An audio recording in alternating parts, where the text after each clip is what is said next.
Човековите права во бизнес секторот се само на хартија. Потребна е итна едукација и на компаниите и на вработените. Покажуваат истражувањата на Сдруженијето Connect, спроведени со поддршка на Европската Унија. На оваа тема се одржи една голема конференција на која присуствуваа и Стопанската комора, бизнес заедницата, граѓанскиот сектор и представници на од ресорните министерства. Разговараме со Виктор Мирчевски, програмски раководител во Сдруженијето Connect, кој ќе ни објасни повеќе за овие бројки кои гледаме позади на екраните. Мирчевски, каква е рамката на водичките принципи за бизнес и човекови права и со оглед на тоа што станува збор за прилично широк спектар на проблеми поврзани со оваа тема, дали можете да ги издвоите оние кои според вас би ги сметале за приоритет? Кога ќе кажеме човекови права, за сите нас тоа изгледа многу абстрактно.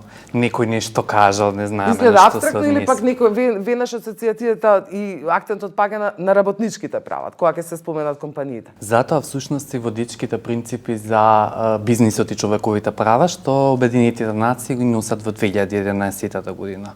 Всушност тука се гледа и како и кој е одговорен за штитење на човековите права и овој документ е во 3 столба.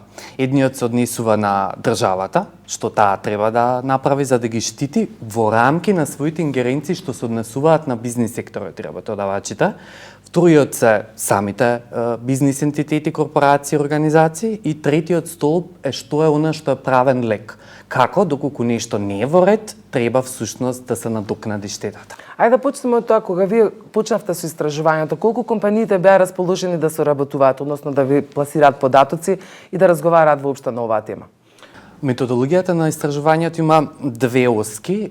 Едната се однесува на интернет мониторинг. Се одбра дел од најуспешните компании на кои што им се анализираа интернет сајтовите и како тие комуницираат во врска со овој дел. И навистина 70 и нешто проценти кажуваат дека имаат некакви вредности, мисија, визија, ги споменуваат декларативно човековите права како што споменавте. Меѓутоа многу малку од нив имаат конкретен документ што се однесува на заштита на човековите права, уште помалку прават проценка кои ризици всушност мојата компанија ги има. Да, споменавте работничките права, меѓутоа документот на водичките принципи баш и тоа кажува дека тие се поврзани едни со други. Да земаме минималната плата, што е прилично актуелна во овој период. Да, малку кога зборуваме на оваа тема, во вакви околности во каква што е нашата држава, почнувајќи од тоа дека станува збор за висок процент на невработеност воопшто, или можеби вработени на сиво, односно луѓе кои не се евидентирани никаде дека работат. Често во компаниите се случува да бидат на некакви договори кои се пролонгираат до недоглед и тие луѓе практично никаде не фигурираат дека се вработени, освен во системот на УЈП, веројатно. Почувајќи од тоа и за колкава плата и за колкав месечен надоместок зборуваме, како можеме ова да го поврземе директно со човековите права? Апсолутно, колку сте платени влијае на целиот ваш живот.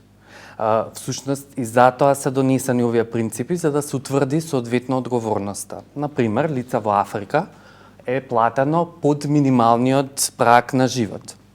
Тоа буквално ви го нарушува вашето живење. Не може да си дозволите дополнителна медицинска услуга, тоа значи дека е загрозено вашето гарантирано право на здравствена заштита. Не може да обезбедите едукација за вашите деца или доколку немате семејство, не може всушност ни да основате, затоа што се наоѓате во еден вид на модерно робство. Кој е одговорен?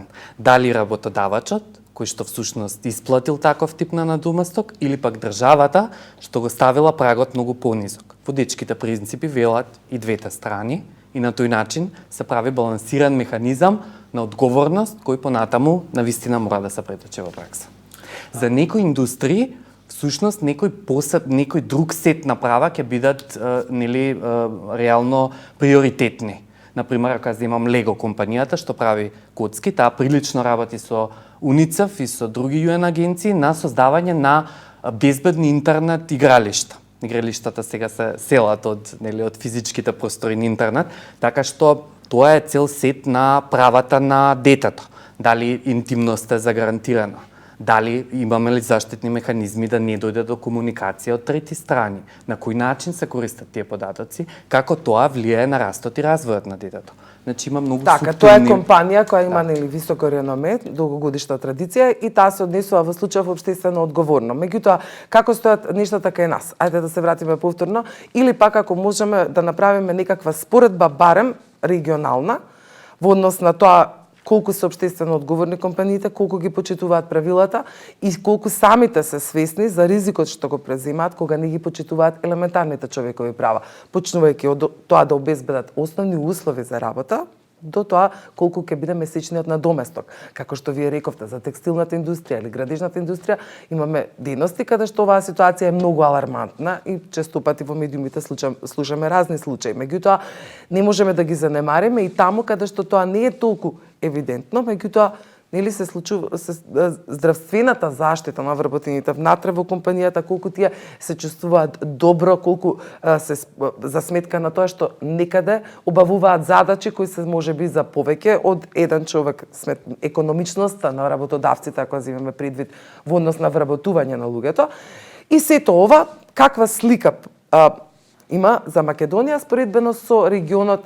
Ајде, да не изборуваме со Европа, каде што верувам дека примерите исто така се драстични, меѓутоа малце поинак. Така. Сликата во Македонија е таква што да едноставно почнуваме од почеток. Отвараме нова димензија и всушност има предпријатија кои што веќе направиле некаква анализа на ревизиите по човековите прави, кои што се прави во три сегменти. Едниот сегмент е практично интерно. Дали вработените се задоволни, кои се тука ризиците за кршење на нивните човекови права. Другиот е екстерниот момент. Продавате, имате производ, како тој производ влијае понатаму на вашите добавувачи, потрошувачи, во суштина треба да поставите механизми и тие да се пожелате да ги обештетите доколку сте им ги прекршиле правата. И третата компонента е всушност животната средина, всушност без која што не се може и нема зошто да зборуваме за човекови права ако немаме планета на која што можеме да оствариме живот. Еден од страотните примери во светот кој што ја смени целата динамика и слика и регулатива на меѓународно ниво е Рана Плаза.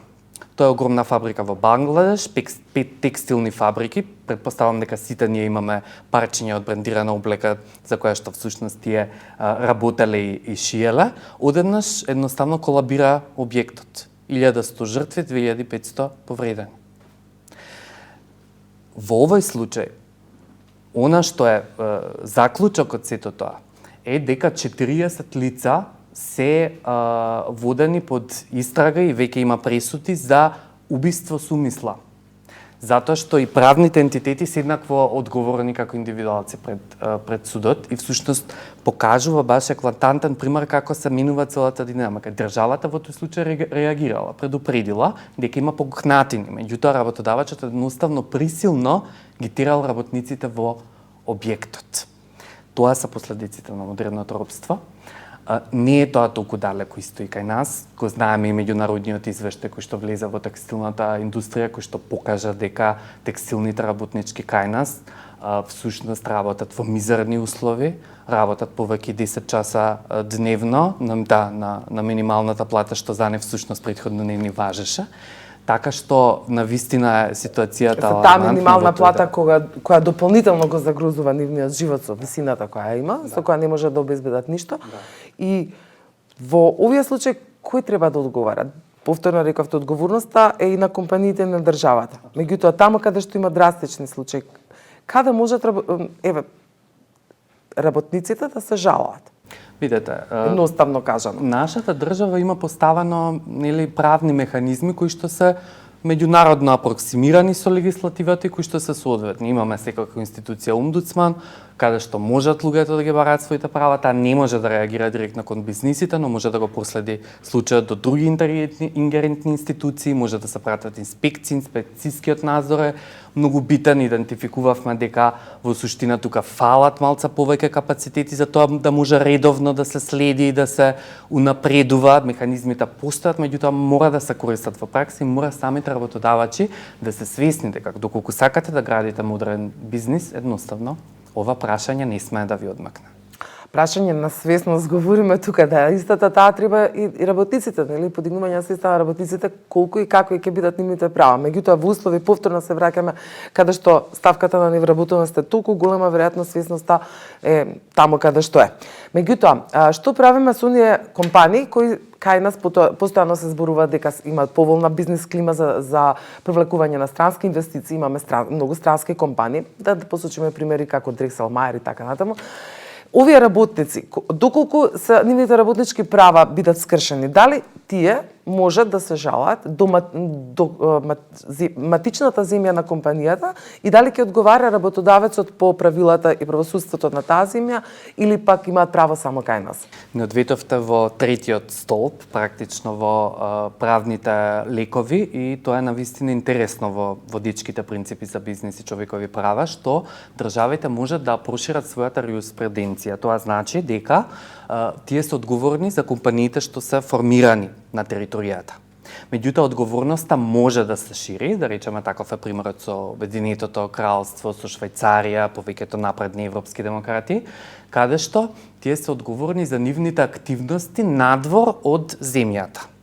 Така да, работници од Македонија би можело да се пожалат всушност на суд каде што е основана соодветната компанија. Секако треба да се провери дали тоа е случај, затоа што кај некои земји е возможно, кај некои не е. И на тој начин вие навистина како држава прикажувате грижа за нели како вашите компании се однесуваат надвор и дали тие профитираат на можеби послаби демократии, послаби системи, земји во војна и така натаму.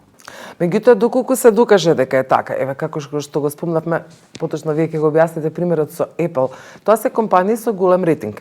Доколку ним им се случи проблем во некоја трета земја каде што ти имаат развиен бизнес, каде што можеби се работат репроматеријали или се склопуваат нив материјали за готовиот производ, колку ним им оди во прилог, доколку се случи нешто и нормално тоа излезе во јавност.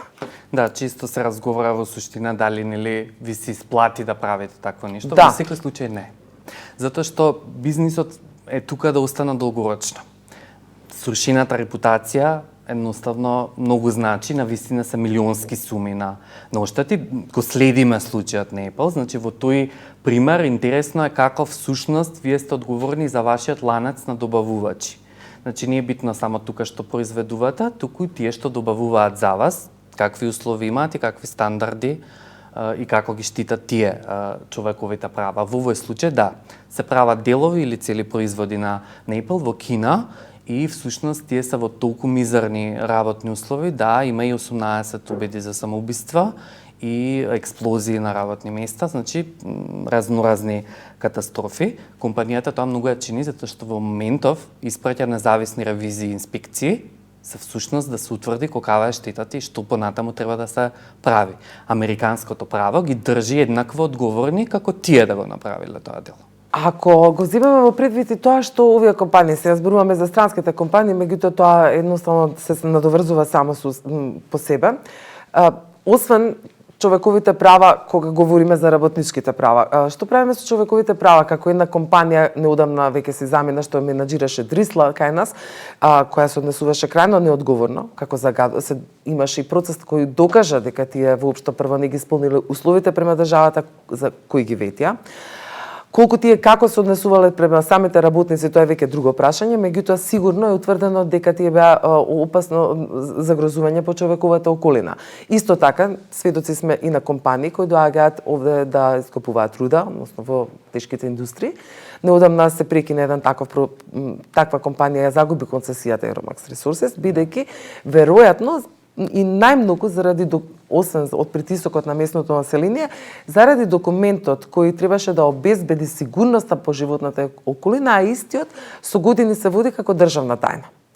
Но овој случај излезе на виделина и тоа не се случи за голема среќа. Може да го искоментирам? Да. Да, значи ова ни кажува всушност колку е битно да се превенира.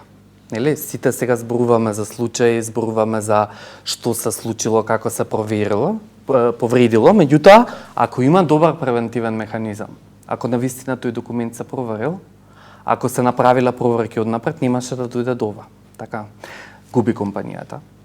нели, влегла во можеби некоја бизнис кој што сакала да го развие, едноставно го губи сосема, губи државата. Моментално сме на меѓународни судови и тоа трошоци за нас. Губи заедницата, очекува вработување, очекува развој, некој од нив нели протестира, изгубија драгоцено време всушност да ја убедат јавноста дека има тука горливо прашање и гледате како всушност превентивните механизми се многу побитни од куративните, многу побитни од судскиот пат. Дека треба однапред тоа да се предвиди во процесот и да се превенира да не се случи. Добро, може ли да посочиме некој пример на успешна компанија? Зборувам успешна, дека таа е успешна сама по себе, само токму најмногу затоа што има добро напредени човекови права. И се води според начелата и принципите. Апсолутно има примери и низ светот, има и тука, нели... Да одиме малце со позитивни примери, освен негативни. Влеговме во црните примери, меѓутоа, еве, например, компаниите сами по себе можат и видно да ги унапредат човековите права. Да земам еден пример од Букурешт, каде што имаше протести против еден закон кој што возможуваше политичарите да бидат всушност одземени од одговорност за корупција. Имаше огромни протести.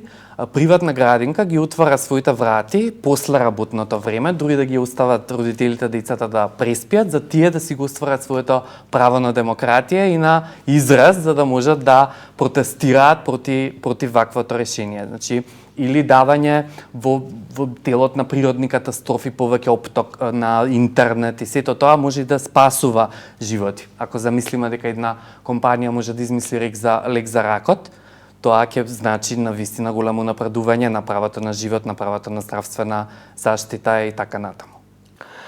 Што правиме со почитувањето на човековите права, оние верските човекови права, потоа дали има сексистичко однесување на работодавците или пак националистичко, што правиме со овие човекови права? Во периодов се донесоа или пак се сменија прилично повеќе закони што се однесуваат на дискриминацијата, на еднаквата положба на мажите и жените во општеството, антимобинг регулативите и така натаму. Меѓутоа, сето тоа би било розово парче хартија доколку не се имплементира во практика. Многу е важно се оние помеки мерки што треба да се направат во самите компании. Дел од проектот всушност им овозможува на компаниите да ги унапредат овие права преку одреден стандард, се нарекува Mumford's и е заштитена методологија која што работиме тука за прв пат во Северна Македонија. До сега само компанијата А1 ја има добиено, успешна. Да појасниме точно што значи, зашто така се нарекува. Тоа значи дека вие во компанијата сте веќе отворени да обезбедите еднаква положба на мажите и жените. Кај нас имаме разлика во плати за исти работни места, го имаме и сексизмот, го имаме и мобингот, но што всушност да направи компанијата за тоа да го унапреди? Најпрвин правиме нели класифицирани интервјуа и истражувања, гледаме каква е состојбата. Дали си одат работниците поради што и така натаму. Значи еден отворен процес и потоа се определуваат мерки што ќе овозможат малце поголем баланс меѓу приватниот и меѓуработниот живот и подобра положба на жените работнички во компанијата. Компаниите, значи, самоволно се обврзуваат на тие стандарди и си ги имплементираат во практика. Никогаш, знаете, многу значи на самот интервју какво прашање ќе поставите, нели? Дали не се наш HR работниците едуцирани дека не треба да прашуваат за семејните планови на жената. И сето тоа е всушност менување на култура. И на тој начин компанијата оди низ еден процес на трансформација за тоа повторно нели да го провериме и верифицираме понатаму за да напредува. Што ќе биде понатаму? Вие како Сдружение Конект го направивте проектот, извадите и оваа брошура. Дали понатака имате во однос на имплементацијата некаква насока како ќе се движите за да може да ова се што го зборувате и овие сите бројки што ги гледам овде да малку да се сменат за извесен период. Имате ли некаков план на развој? Работиме доста на едукација на компаниите, значи тие поминаа на вистина експертски тренинг за бизнис и човекови права, очекуваме дека од тоа ќе има резултати понатаму. Работиме доста со институциите, формиравме меѓусекторска група во која што се синдикалните здруженија, значи сите оние кои што имаат всушност нешто да кажат по повод ова прашање и тука се надеваме дека ќе направиме план, да направиме еден акциски план за бизнисот и човекови права, всушност тој на UN методологија која што не подразбира разбира само некој документ во кој што ќе ги наредиме или и ќе ставиме некакви мерки што потоа нема да ги правиме, туку еден процес на разгледување на целиот сет на регулатива и на механизми што ги има државата и каде се гаповите, како тие треба да се пополнат и да се направат вистински активности во тој домен. Паралелно, 5 компании веќе поминуваат низ процесот на Манфорс. Каква би била вашата препорака до државните механизми за да ги унапредат и да ги мотивираат и самите компании и работниците во однос на оваа тема? Мора малку повеќе да се работи на помеките мерки и механизми, тоа едноставно ни фали во државата. Новиот систем на новиот закон за јавни набавки всушност дозволува државата да стави одредени други критериуми освен оние специфичните за она што го набавува. Тоа значи дека преку јавните набавки може државата да преферира нејзините добавувачи да бидат компании кои што ќе направат анализа на човековите права, кои што имале донесена одредена политика, да ги обврзе на некакви активности, мерки по тоа прашање. Или пак со оние што веќе има склучено договори, тоа да го стави како клаузула во договорот. На некој начин да ги условува.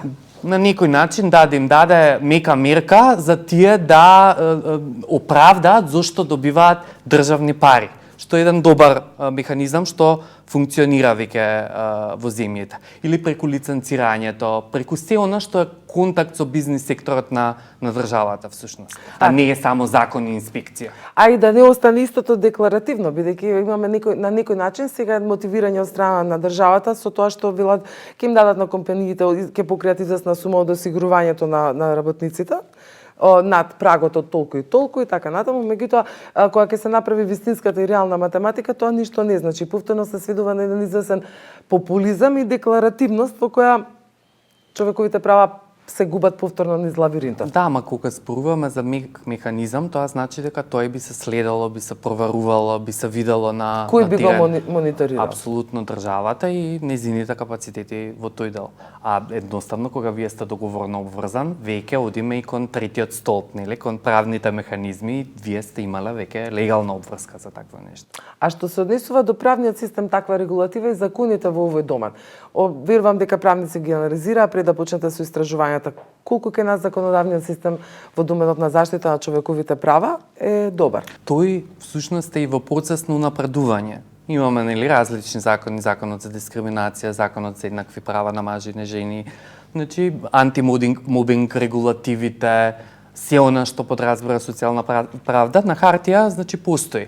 Важно е механизмите на имплементација да бидат по-соодветни и на вистина да може да се пременува во пракса. Виктор Миđевски, многу ви благодарам. Се надевам во друга прилика ќе зборуваме за некои бројки кои ќе бидат малку по-позитивни. Благодарам на вас.